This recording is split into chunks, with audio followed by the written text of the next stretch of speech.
지금도 살아계셔서 언제나 하시는 일, 나 같은 죄인 부르사 참 소망 주시도다. 주 앞에 내가 엎드려 그 이름 찬송함은 내 귀에 들린 말씀 중 귀하신 이름 예수. 주 예수께서 영원히 어제나 오늘이나 그 이름으로 우리에게 참 복을 내리신다. 주 앞에 내가 엎드려 그 이름 찬송함은 내 귀에 들린 말씀 중 귀하신 이름 예수.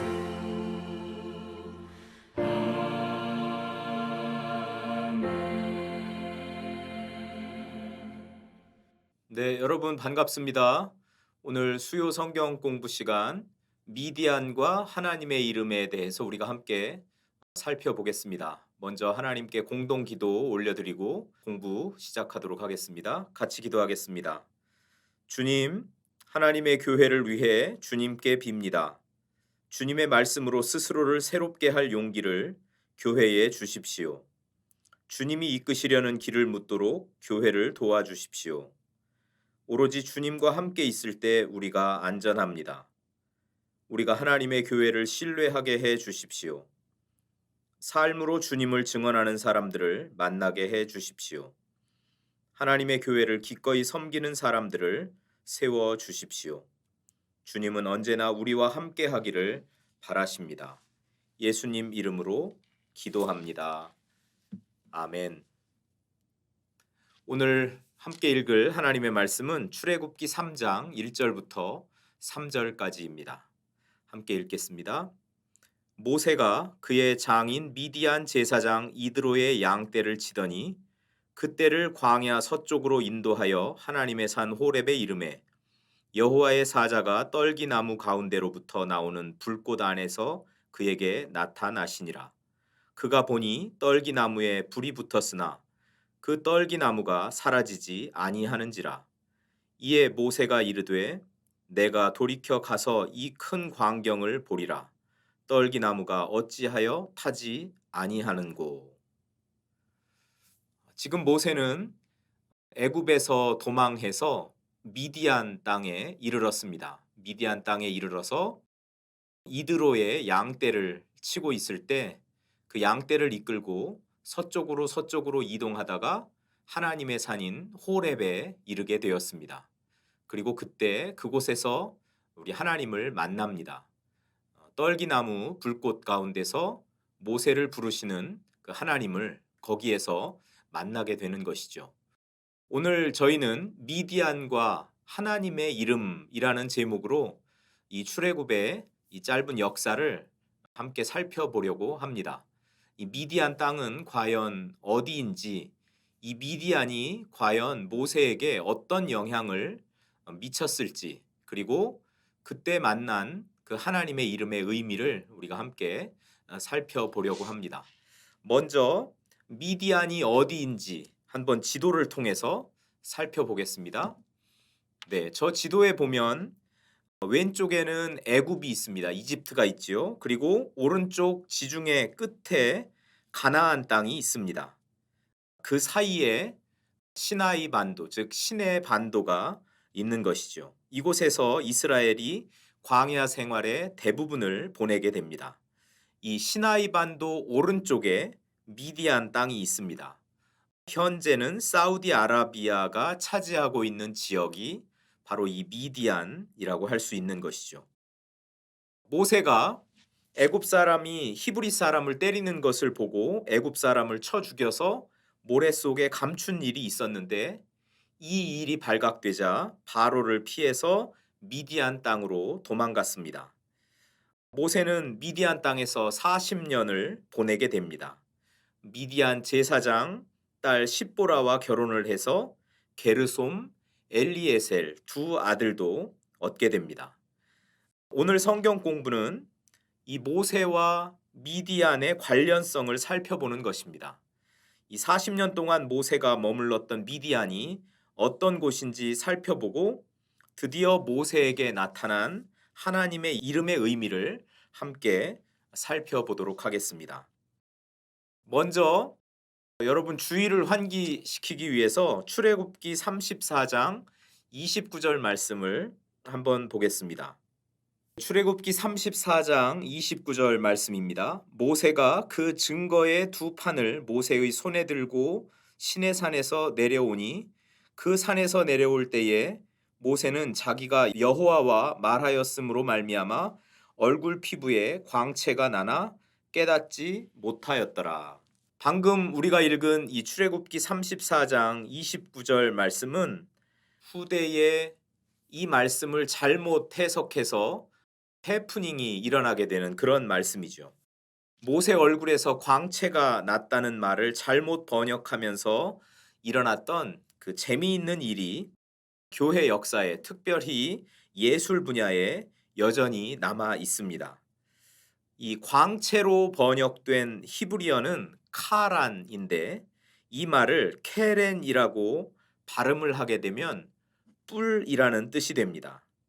이 라틴어 성경에서는 이 말을 뿔로 번역을 해서 한동안 모세의 이마에 뿔이 툭 튀어나온 미술 작품이 만들어지게 되었습니다.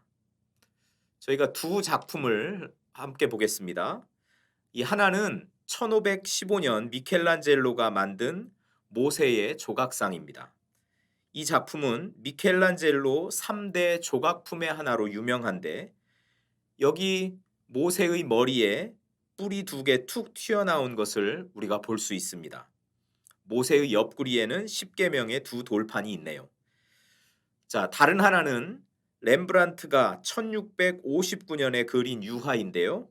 두 돌판을 매 때리는 모세의 모습이 그려져 있습니다. 그런데 이 그림에도 모세의 머리에는 뿔이 나 있습니다. 광채를 뿔로 잘못 번역해서 생긴 이 해석상의 오류가 또 이런 좋은 작품을 만들어낸 것도 우연이 아니라는 생각이 듭니다. 아무튼 모세의 머리에 난 뿔은 하나님의 임재와 능력과 위엄의 상징이 되었습니다. 이런 해프닝을 우리가 잠깐 살펴보면서 한번 분위기를 좀 환기를 시켰으면 좋겠습니다. 이 모세와 미디안의 그 관련성이 어떤 것들이 있는지 한번 그 자료가 많지는 않지만 성경적인 그런 내용들을 하나하나 살펴보면서 그 관련성을 찾아보도록 하겠습니다. 모세는 여러분 다 잘 아시듯이 애굽에서 살 때 다음 파라오, 즉 다음 바로가 되도록 이렇게 양육을 받고 있었습니다. 모세가 이중 언어를 썼을 것이라는 것은 분명한 사실이죠. 그가 히브리 유모를 통해서 히브리어를 배웠을 것이고 또 당시 이집트의 언어를 사용했을 것은 분명합니다. 그는 정식 교육을 받은 몇 안 되는 이스라엘 지도자들 가운데 하나였을 것도 분명합니다. 그는 이집트의 문자인 상형 문자를 이해했을 것이고 또 원시 시나이 문자라고 불린 이 원시 알파벳도 잘 이해했을 것으로 보입니다. 저기 그림에 원시 시나이 그 알파벳, 원시 시나이 문자 그 사진이 있습니다. 이 글씨는 시나이 사막에 세워진 터키옥 광산 그곳에 있는 한 동굴의 벽에 새겨진 그런 글자였습니다. 원시 시나이 문자라고 이렇게 불리죠. 이 기록이 기원전 1200년경으로 올라갑니다. 이 글씨는 그런데 단어를 상징한다기보다는 어떤 소리를 나타내는 상징이 아니었을까 이렇게 학자들이 생각을 하고 있습니다. 이집트를 도망쳐서 모세가 미디안으로 갔습니다. 모세는 한 히브리 노예를 못 살게 구는 감독을 보고 그를 죽여버렸던 것이죠. 모세는 아무도 그가 그 감독을 죽이는 것을 보지 못했을 것이라고 생각했지만 사람들이 그에 대한 소문을 벌써 냈고 모두가 다 모세가 그 감독을 죽였다는 것을 알게 된 그런 상황에서 증인이 있다는 것을 알게 됐을 때 모세는 그의 목숨을 두려워했고 이집트를 도망쳐서 미디안 땅으로 갔습니다. 지도를 보시면 나일 삼각주 지역에서 시나이 반도를 가로질러서 모세가 미디안으로 갔다고 이렇게 우리가 추정을 해봅니다. 이 거리가 직선 거리로만 따져도 약 600km나 되는 그런 먼 길입니다. 처음에 보았던 지도를 한번 다시 보겠습니다. 이 시나이 반도까지 파란색 선이 그어져 있는데 그 선까지가 이집트, 즉 애굽의 영향력이 미치던 곳입니다. 따라서 모세가 미디안 땅으로 갔다는 것은 애굽의 영향권 밖으로 피신했다는 이야기이고 그 땅이 바로 미디안이라는 것이죠. 자, 모세는 이제 미디안에서 살게 됩니다. 그런데 이 미디안, 당시의 미디안 사람들은 요단강 양쪽을 다 통제하고 살았습니다. 이드로의 딸들이 몇몇 목동들에 의해서 우물가에서 시달리고 있을 때 모세는 그들을 방어하고 도와줬습니다. 그들이 아버지에게 가서 이 낯선 사람이 친절하게도 우리를 도와주었습니다 라고 그렇게 말했을 때 아버지 이드로는 모세를 함께 살자고 초대하게 됩니다. 그래서 모세는 이드로의 딸과 결혼을 했고 그곳에 살면서 40년을 거주하면서 또 가정을 꾸리고 그곳을 삶의 터전으로 삼아서 살았던 것이죠. 모세가 살았던 이 기간이 40년이라고 성경은 말하고 있습니다. 이 40년은 보통 한 세대라고 그렇게 보기도 하죠. 20년에서부터 40년까지가 한 세대라고 하고 통상적으로 30년, 그 중간인 30년을 또 한 세대라고 이렇게 부르기도 합니다. 이 모세가 미디안에서 보낸 이 40년을 어떻게 해석을 해야 할까요? 우리는 보통 이 기간을 완전한 숫자로 해석합니다. 이 성경에서 40이라는 숫자는 완전한 숫자로 이해될 수 있다라는 것이죠.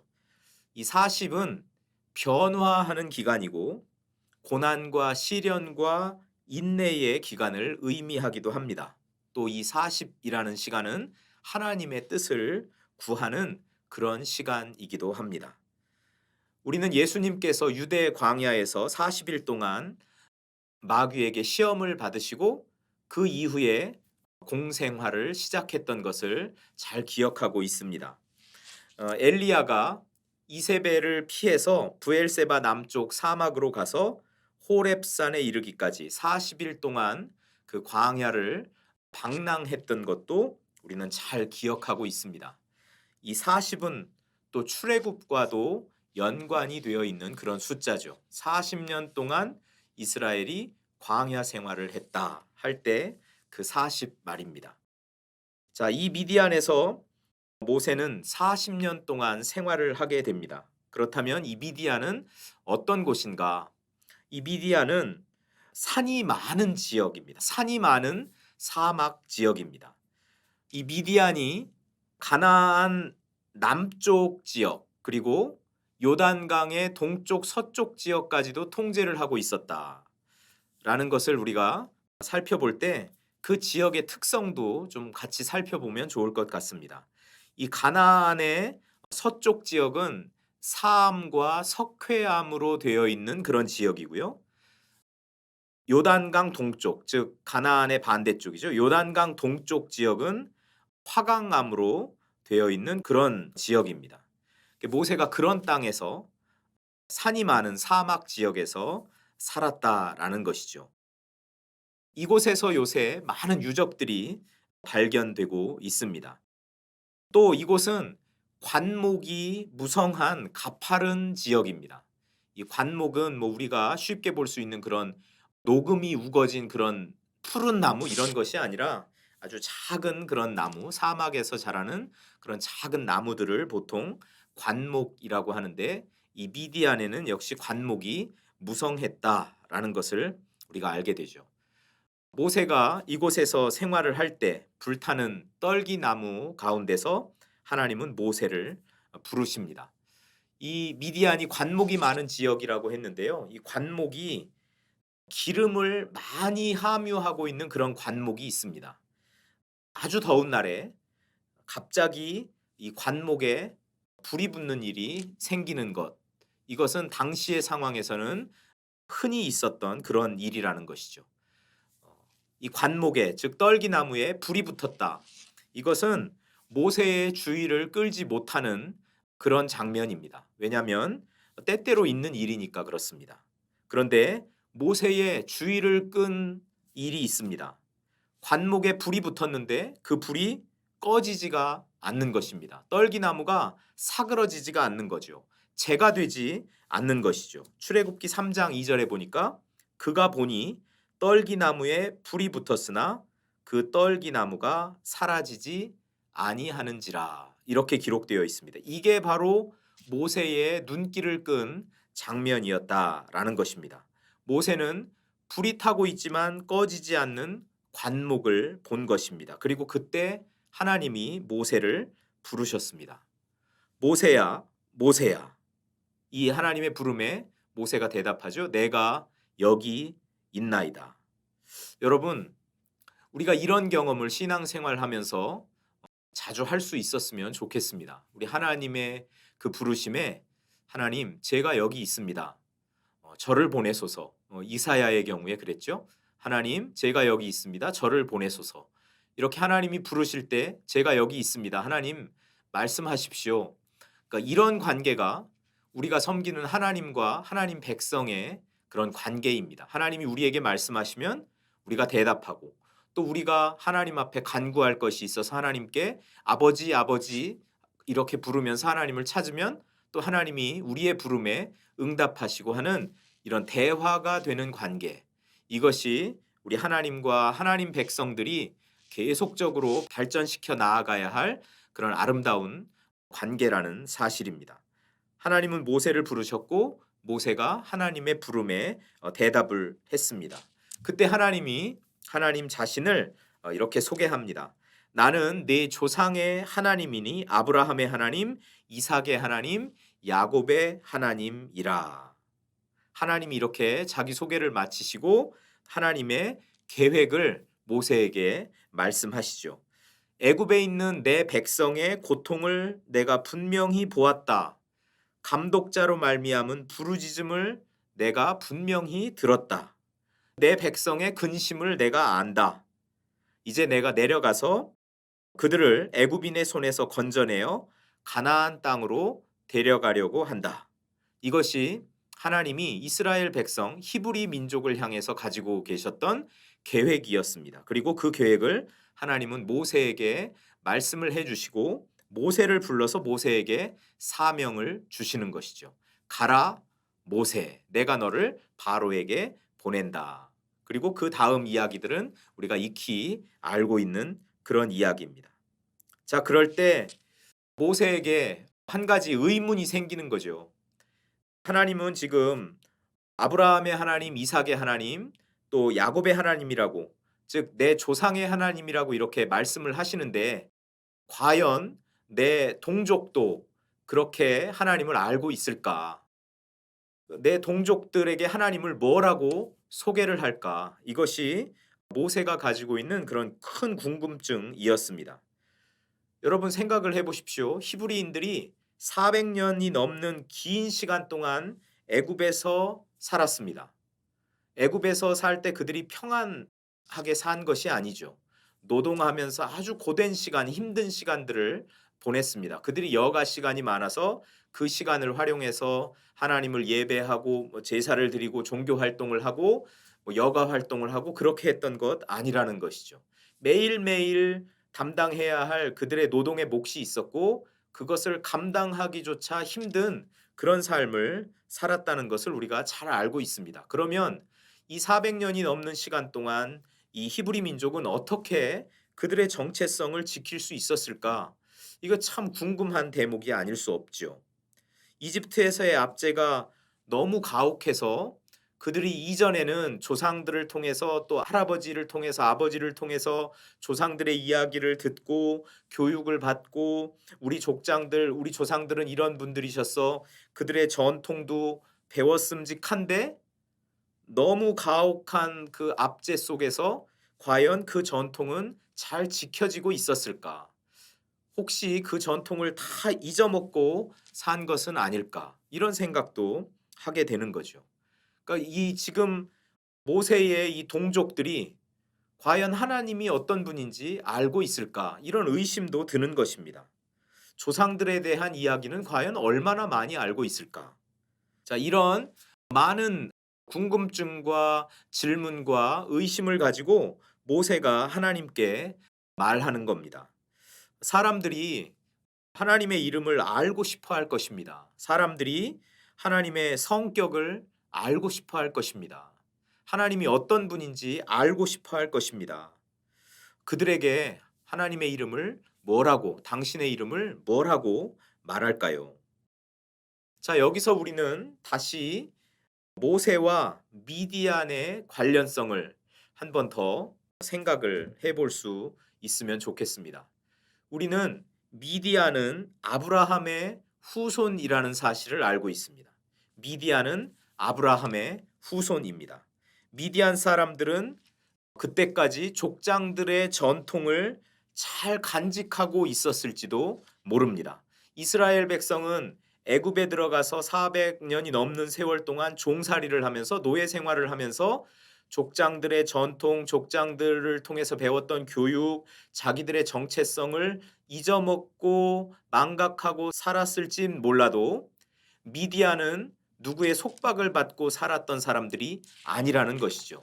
그런 이들의 자유로운 삶 속에서 미디안 사람들은 오히려 자기 족장에 대한 전통을 잘 간직하고 있었을지도 모른다라는 생각을 우리가 갖게 됩니다. 이 모세는 이드로와 함께 있는 시간 동안 이 40년 동안 이 전통, 이 조상들의 전통에 다시 들어가게 되었을 확률이 매우 높습니다. 그래서 하나님에 대해서 미디안 사람들을 통해서 들었을 확률이 아주 상당히 높다라는 것이죠. 이렇게 하나님의 이름을 알려달라고 하는 모세에게 하나님은 네 글자 하나님의 이름을 알려주십니다. 이렇게 네 글자거든요. 요드, 하이, 바브, 하이. 자, 그런데 여러분 우리가 히브리어를 좀 잠시 아주 간략하게 좀 이해를 해볼 필요가 있습니다. 히브리어는 자음으로 되어 있는 그런 글자입니다. 그 자음만 써 있습니다. 그래서 제가 이것을 한번 우리말을 예로 들어서 한번 표현을 해보았는데 우리말에 하나님이라는 말을 이 히브리식으로 자음만 가지고 표현을 하면 히읗, 니은, 니은 이렇게 쓸 수 있는 것이죠. 그리고 히브리어는 오른쪽에서 왼쪽으로 씁니다. 그래서 이 하나님을 히브리식으로 그러니까 우리가 읽는 식으로 쓴다면 님나하 이렇게 되겠고 자음만 표기를 하니까 니은 니은 히읗 이렇게 쓰고 읽을 때는 오른쪽에서부터 왼쪽으로 읽는 거죠. 히읗 니은 니은 히읗 니은 니은 이렇게 써 있는데 읽을 때는 하나님 이렇게 읽는 것입니다. 그러니까 이 히브리어의 그 알파벳 중에 네 글자가 주어졌는데요. 요드, 하이, 바브, 하이 이렇게 돼 있잖아요. 자, 그것을 이제 오른쪽에서부터 왼쪽으로 이렇게 쓰면 되는 것입니다. 자, 이 하나님이 가르쳐 준 이 네 글자, 이 네 글자를 그래서 이렇게 써 놓고 읽으면 어떻게 되냐면 예호바 이것을 우리말 성경에서는 여호와 이렇게 우리가 번역을 해서 그렇게 읽고 있죠. 야외 또는 야훼 이렇게 우리가 발음을 하게 됩니다. 이게 하나님의 이름이라는 거죠. 그런데 유대인들은 이 하나님의 이름에 대한 존경심에서 이것을 발음을 하지를 않습니다. 유대인들은 그것을 발음하지 않습니다. 이 네 글자가 나오면 야훼, 예호바, 여호와 이렇게 읽지 않고 아도나이 이렇게 읽었습니다. 아도나이는 나의 주님이라는 의미죠. 우리가 신약 성경을 읽을 때도 예수님을 가리켜서 나의 주 이렇게 고백하는 것은 예수님이 바로 천지를 창조하시고 구원하신 하나님이라고 고백하는 것이죠. 여러분, 이 신앙 고백이 우리에게는 가장 원초적이고 그리고 기본적이고 중요한 고백입니다. 예수님이 나의 주님이 되신다. 예수님이 내 삶의 주인이 되신다. 예수님이 나의 왕이시다. 이렇게 고백하는 인생은 영원한 생명으로 연결되어 있는 인생입니다. 이렇게 고백하고 사는 사람이 예수님을 영접하고 살아가는 사람이죠. 그리고 예수님을 이렇게 영접하고 그리고 예수님과 늘 삶 속에서 동행하는 사람들의 고백이 바로 예수님을 나의 주라고 고백하는 것이죠. 이 고백이 우리 동함의 우리 성도님들에게 생생한 고백이 될 수 있기를 소망합니다. 예수님을 나의 주 그리스도로 이렇게 영접하고 실제로 예수님께 나의 삶을 의탁하고 예수님 중심의 삶을 살아가는 그런 은혜와 복이 우리 성도님들에게 넘쳐나기를 축복합니다. 이 히브리 사람들은 이렇게 하나님의 이름이 나왔을 때 그것을 발음하지 않고 아도나이, 나의 주라고 이렇게 대체해서 읽었다는 것이죠. 자, 그러면 이제 이 야훼, 예호바, 여호와, 야훼 이 이름의 뜻을 이 네 글자 이 하나님 이름을 한번 살펴보도록 하겠습니다. 먼저 출애굽기 3장 14절 말씀인데요. 하나님이 모세에게 이르시되 나는 스스로 있는 자이니라. 또 이르시되 너는 이스라엘 자손에게 이같이 이르기를 스스로 있는 자가 나를 너희에게 보내셨다 하라. 자, 여기서 하나님의 이름은 스스로 있는 자라는 곳에 표현되어 있는 이 네 글자에 있습니다. 이 네 글자를 우리는 이렇게 해석할 수가 있습니다. 첫 번째는 나는 과거에 있었던 존재이다. 나는 과거에 있었던 나이다. 영어식으로 표현을 해보면 I was who I was 이렇게 됩니다. 나는 과거에 있었던 나이다. 다음으로는요. 나는 현재 있는 나이다. I am who I am. 나는 현재 있는 존재다. 라는 이야기죠. 그 다음에는 미래적으로 해석을 해서 나는 미래에 있을 나이다. I will be who I will be. 이렇게 우리가 이 스스로 있는 자라는 부분을 해석을 할 수가 있는 겁니다. 자, 이제 이 이름의 의미를 우리가 살펴보면서 오늘 공부를 마무리를 해보려고 합니다. 나는 족장들의 하나님이다 라는 말이 이 안에 들어있는 겁니다. 또 나는 오늘날 너와 함께하는 하나님이다. 이렇게 현재 나와 함께하는, 현재 모세와 함께하는, 현재 우리와 함께하는 그 하나님의 의미가 여기에 들어있는 것이고요. 나는 미래에 약속을 지키는 하나님이다 라는 의미도 포함하고 있는 겁니다. 그래서 이 나는 스스로 있는 자다 라는 이 의미, 이 하나님의 이름의 뜻은 과거, 현재, 미래에 일관성 있는 하나님이다 라는 그런 의미인 거죠. 과거에 아브라함과 이삭과 야곱과 함께했던 그 하나님이 바로 현재 나와 함께하는 하나님이고 그 하나님이 미래에도 약속하신 대로 함께하실 하나님이다 라는 의미가 이 안에 들어있는 것입니다. 그래서 모세를 만날 때 하나님이 처음 자기소개를 하실 때 나는 네 조상의 하나님이다. 아브라함의 하나님, 이삭의 하나님, 야곱의 하나님이다 라고 이 과거의 조상들과 함께했던 그 하나님이 바로 모세에게 지금 떨기나무 불꽃 가운데서 나타난 그 하나님이라고 그렇게 말씀하고 계시는 거죠. 지금 이 현재의 하나님이 과거의 하나님과 연결되어 있고 그 하나님은 일관성 있는 하나님이다. 그리고 그 하나님은 미래에도 지금과 같은 모습으로 일관되게 역사하실 것이다 라는 것을 말씀하고 계시는 거죠. 여러분, 이렇게 일관성 있는 하나님은 변덕스럽지 않습니다. 우리 사람들은 참 변덕스럽죠. 아침에 먹은 생각대로 하루를 살아가는 사람도 많지 않고, 화장실 들어갈 때와 나올 때의 말이 다르다, 뭐 이런 표현이 있을 정도로 우리는 수시로 말을 달리합니다. 자기의 유불리에 따라서 말을 바꾸는 것이죠.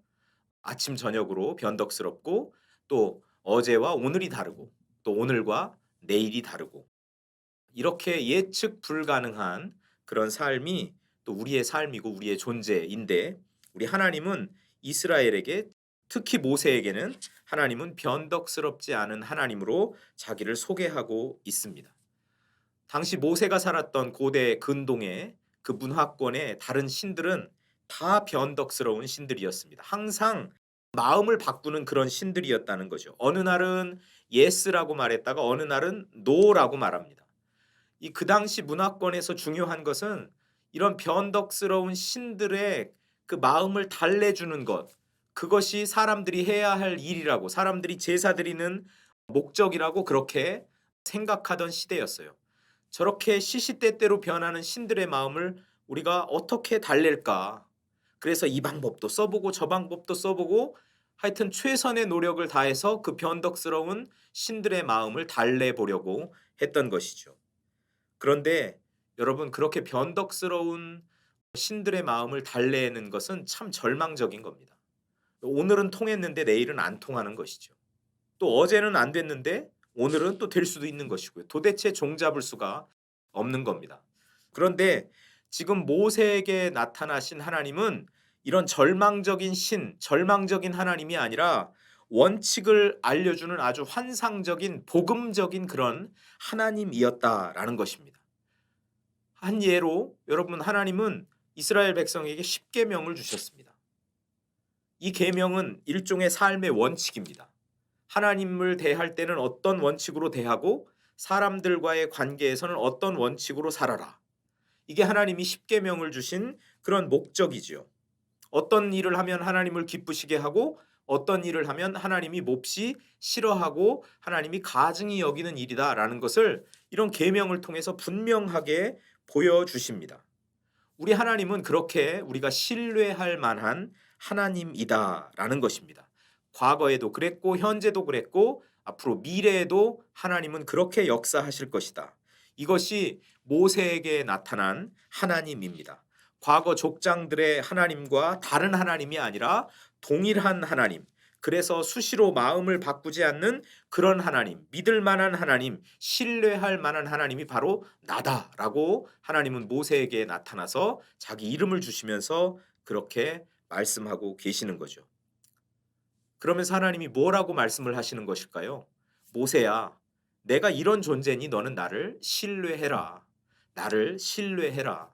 하나님이 조상들에게 나타난 그 하나님 똑같은 역사로 현재 너와 함께 할 것이고, 그리고 미래에 내가 약속한 일이 있으니 반드시 너 이 이스라엘, 이 히브리 민족을 내가 가나안 땅으로 데리고 갈 것이다. 과거와 현재와 미래가 동일하신 하나님, 그 하나님을 신뢰해라, 신뢰해라. 하나님 이렇게 모세에게 말씀하고 계시는 거죠. 그래서 이 네 글자, 이 하나님의 이름의 의미는 바로 거기에 있는 것입니다. 일관성 있는 하나님, 우리가 신뢰할 만한 하나님, 변덕스럽지 않은 하나님, 원칙을 주시는 아주 환상적이고 복음적인 하나님, 그것이 바로 이 네 글자 이름의 의미라는 것이죠. 이상으로 미디안과 하나님의 이름에 대한 공부를 마치겠습니다. 신실하신 하나님의 이름이 하나님의 백성들에게 주어졌습니다. 우리가 믿는 하나님을 더욱 신뢰할 이유를 오늘 공부를 통해서 발견했다고 저는 생각합니다. 그 하나님이 우리가 아버지라고 부르는 분이라는 사실에 너무 감격스럽습니다. 하나님 아버지의 이름을 날마다 부르면서 하나님과 더 깊은 관계 속에서 살아가실 수 있는 분들 다 되실 수 있기를 축복합니다. 함께 기도하겠습니다. 하나님, 광야에서 모세를 부르신 하나님이 이렇게 신뢰할 만한 분이라는 사실을 가르쳐 주시니 감사합니다. 광야와 같이 힘든 세상을 살면서 하나님에 대한 신뢰가 무너질 때마다 우리가 얼마나 방황하며 흔들렸었는지 모릅니다.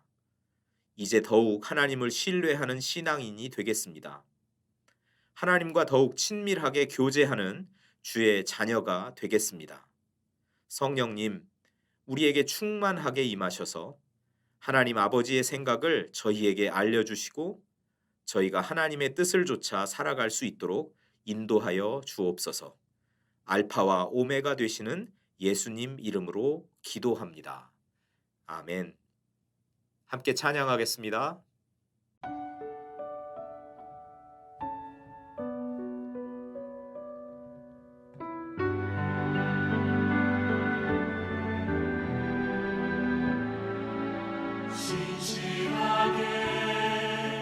진실하게 거룩하게 살게 하소서. 진실하게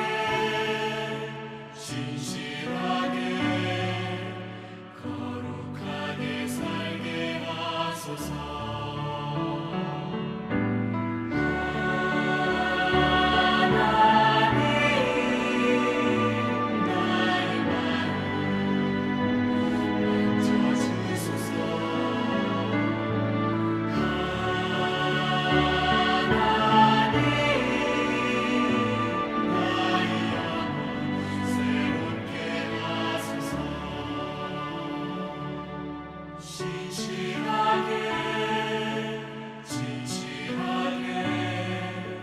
거룩하게 살게 하소서.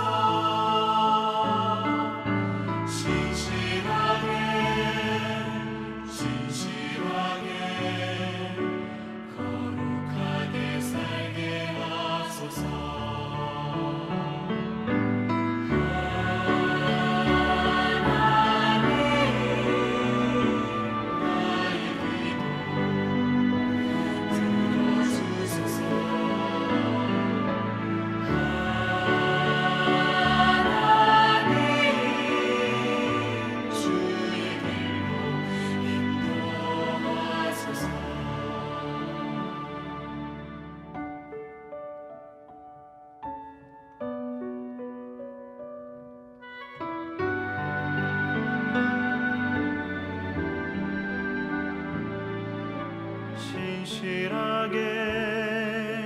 진실하게 거룩하게 살게 하소서.